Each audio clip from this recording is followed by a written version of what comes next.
Now, a health crisis is looming in sections of Waterford, St. Catherine, as sewage water is now flowing into homes, inconveniencing several people. So what's the National Water Commission, NWC, doing about it? TVJ's Andrea Chisholm reports.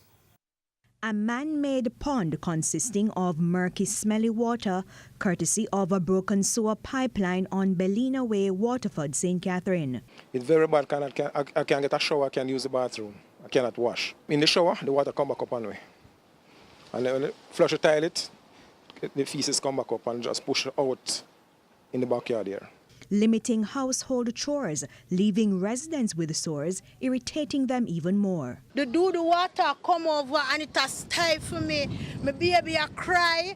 All of the something them it a float over. I run a look cook shop. I have to lock the shop because the place stink. If you talk too much, you have to take time to talk. You know what nobody say you smell. I know 2 persons got infected. A lot of sore bumps come up on the skin. And they can't seem to know why.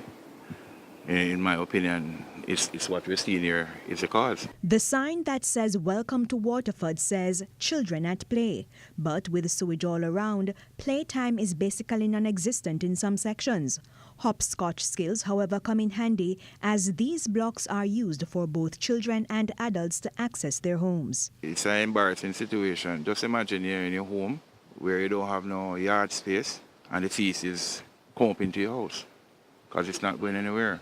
So anywhere it sees itself fit to come up, that's where it's coming up. And when the time dry and this dust blows, this feces dust, just imagine, this is next to cholera. It can't stay, sir. You know, the place that stink. And the little youth them there non-stop walk up and down and the kids them and the baby them, so.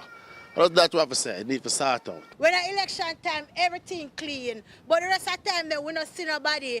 We call who for call.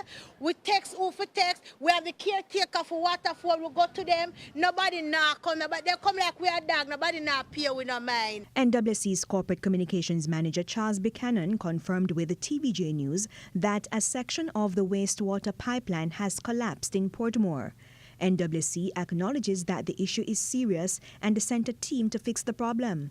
Mr. Buchanan says the problem turned out to be more difficult than expected. NWC is therefore using the emergency procurement rules to quickly get a contractor to replace the pipeline and fix the sewage woes in Waterford. Andrea Chisholm, TVJ News.